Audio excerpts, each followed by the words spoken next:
The mirrored towers of Stratwell Capital gleamed under the early Chicago sun as I ran one final diagnostic on their core network. In just 30 days, this very building would become ground zero for the most embarrassing cybersecurity breach in the history of American finance. But today, it was just another Monday, and I was just the IT guy about to get fired. My name is Eli Navarro, 42 years old, and for the past 5 years, I'd been trying to convince Stratwell that their shiny new security system had a fatal flaw. They'd finally had enough of my disruptive behavior. "Mr. Navarro," a voice chirped from the entrance to my cubicle. It was Rachel from HR, clipboard in hand. "Mr. Langston would like to see you upstairs." I nodded, masking my frustration. 5 years of detailed reports, flagged logs, and formal warnings. Ignored. All because I wasn't in a tailored suit or speaking at tech conferences. Just tech support. As I rode the elevator to the 47th floor, the rest of the IT staff avoided eye contact. Except Mason, my colleague in cybersecurity, who gave me a small nod. He knew. We both did. CEO Alan Langston's office was straight out of a tech CEO's dream. Glass walls, steel finishes, panoramic skyline view, and not a speck of warmth. He sat behind a massive desk, flanked by Dominic Rains, their newly hired chief security officer. Dominic had been poached from some Silicon Valley firm with a reputation louder than his credentials. "Navarro," Langston said, not bothering to look up, "let's keep this short." I stayed calm. "This is about my latest risk report." Langston sighed. "It's about your persistent interference, your unfounded concerns. Mr. Rains has assured us that the new Fortress OS platform is airtight, impenetrable."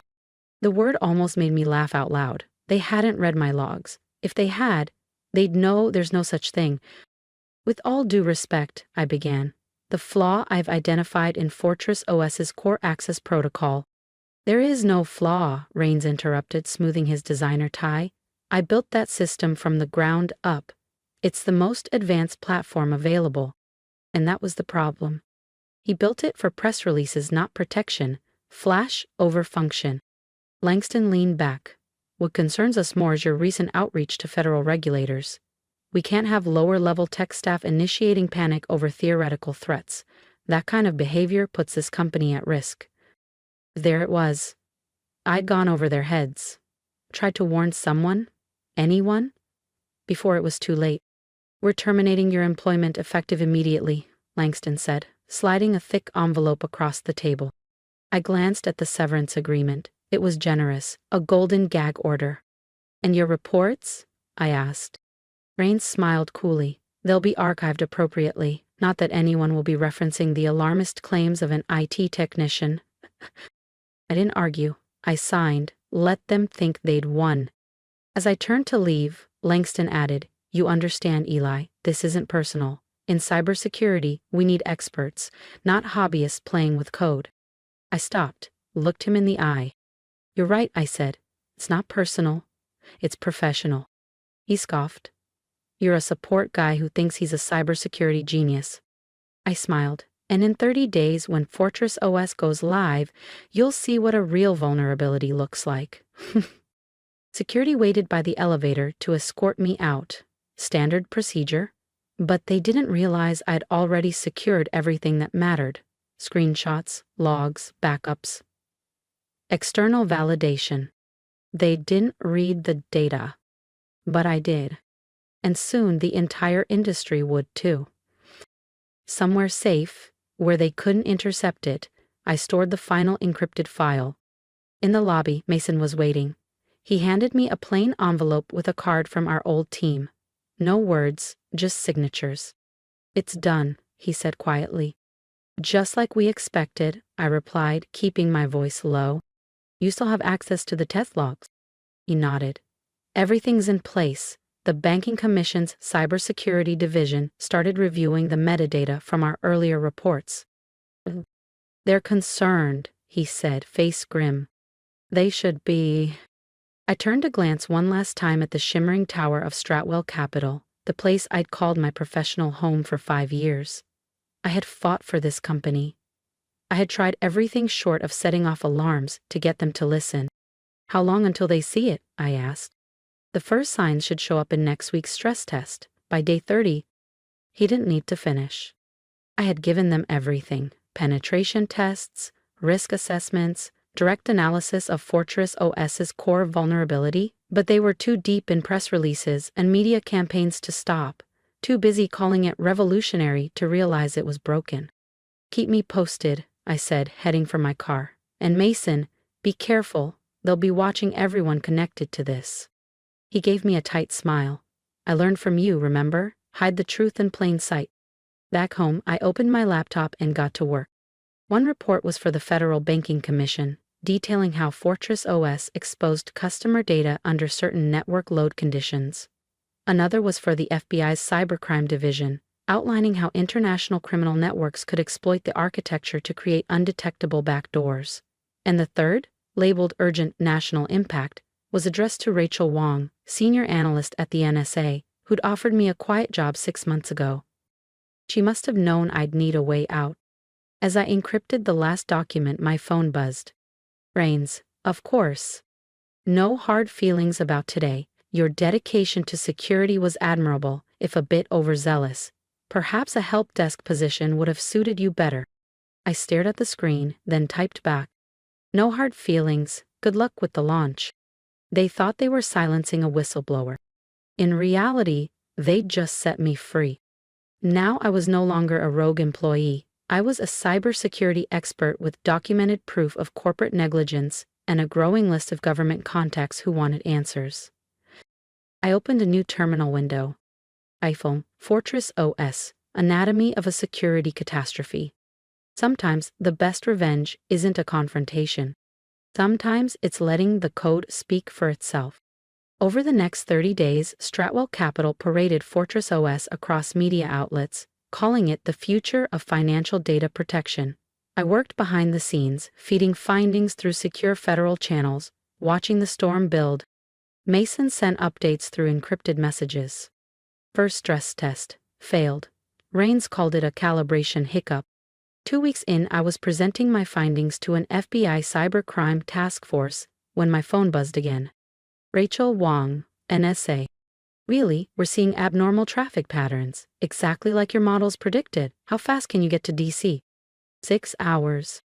That night, I sat in a secure NSA facility, presenting to a room of grim-faced intelligence officials. I pulled up the last slide in my analysis and said plainly, Fortress OS doesn't just fail to stop certain types of threats, it invites them.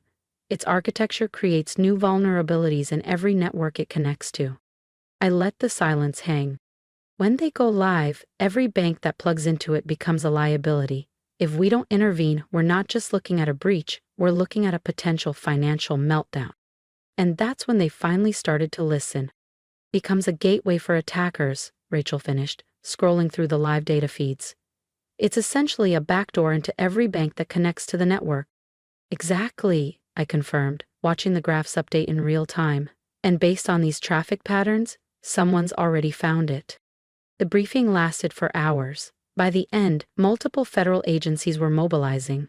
What we were looking at wasn't just a product flaw. It was the early warning of a coordinated cyber attack on the American financial system. A worst-case scenario unfolding in real time. That evening, my phone lit up with alerts. Stratwell Capital's stock had jumped 10%. The media was reporting that 5 major banking institutions had officially signed on to Fortress OS. Rains was quoted in the Wall Street Journal, proudly touting military-grade encryption and zero-compromise architecture. But Mason's encrypted message told a different story. Total chaos, testing environments failing basic audits. Rains blames legacy software conflicts.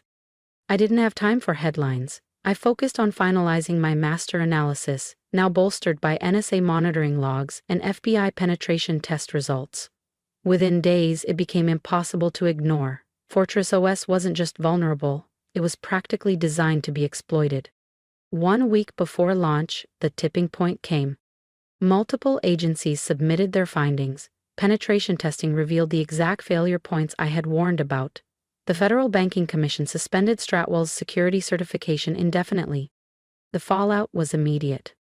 Stratwell's stock dropped 40% in a single day. Headlines shifted from celebration to crisis. Rains was placed on administrative leave pending investigation. And my phone? It didn't stop ringing for days. From Google, Apple, Raytheon, Deloitte, every major tech firm wanted to hire me.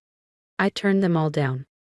Instead, I accepted a joint appointment with the NSA and FBI, heading a new cybersecurity initiative aimed at overhauling the standards used by financial institutions nationwide. The program was designed to do what Fortress OS never could, actually protect. The media called it a paradigm shift. Wire ran a feature. The Navarro Principle, how one guy stopped a financial catastrophe. Marcus joined my team, bringing every archived log we'd quietly collected over the years. They kept hoping it was just a config error, he said as we reviewed the data. Even when your models spelled out exactly how it would fall apart. The congressional hearings were as brutal as expected. I testified about the dangers of prioritizing image over integrity, marketing over resilience, and ego over engineering. Raines testified too, his previous arrogance replaced by remorse. During a break he approached me. Navarro, we should have listened.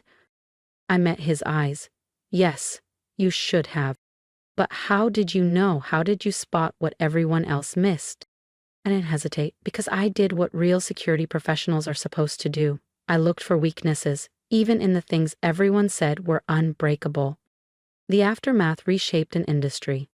The Navarro Protocol, which mandated rigorous third-party testing, mandatory peer review, and structural redundancy for all financial platforms, became the new gold standard. Within months, banks around the globe adopted the framework. 1 year later, I stood in front of a packed auditorium at the Black Hat Cybersecurity Conference, preparing to deliver the keynote address. As I scanned the crowd, I spotted familiar faces. Marcus, now leading his own federal security task force. Rachel, who had championed my warnings when no one else did. Even Alan Langston, the former Stratwell CEO, sitting quietly in the back, humbled, and now a vocal advocate for reform. I stepped up to the podium and took a breath. In cybersecurity, I began, our greatest threats aren't the attackers we can see. They're the vulnerabilities we refuse to acknowledge. Sometimes they're technical, sometimes they're human, but they always come from the same place. Underestimating the complexity of what we're trying to protect. And I meant every word. Skills, yes, but more importantly, in the courage to speak up when something doesn't look right. Last week, I received a message from a senior executive at one of the banks that had nearly gone live with Fortress OS.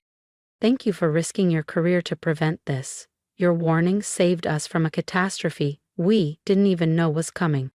That message is pinned above my desk at the NSA, right next to the Presidential Medal for Cybersecurity Excellence. Not as some kind of victory trophy, but as a daily reminder of why we do this work. Being right isn't about proving someone else wrong. It's about preventing disaster, about standing firm when expertise clashes with ego, when truth threatens power. It's about speaking up when your gut and your data tell you that something isn't safe, even if no one wants to hear it. The students in my advanced cybersecurity course often ask if I was scared. Scared to challenge Stratwell Capital, scared to risk my future. I tell them the only thing we should truly fear in our field is silence. Because silence isn't just complicity, it's an open invitation to catastrophe. The lesson of the Fortress OS failure isn't that one tech guy was right and a corporation was wrong. It's that real security starts with humility, with the willingness to question even what's marketed as unbreakable. Sometimes the best revenge isn't about retaliation, it's about building a generation of cybersecurity professionals who know that courage matters just as much as code. That's not just a cybersecurity lesson. That's professional integrity. That's the true legacy of the Fortress OS incident. If my story struck a chord with you, if you've ever been the one voice in the room speaking up while others dismissed you, I want to hear from you. Drop a comment below. Tell me about a time you stood your ground. Tell me where you are now and where you want to be. I wasn't supposed to be the one who changed anything. I was just the IT guy. But I kept showing up, kept documenting, kept raising the alarm. And when the world finally started listening, I was ready. If you believe in what I stood for, stand with me.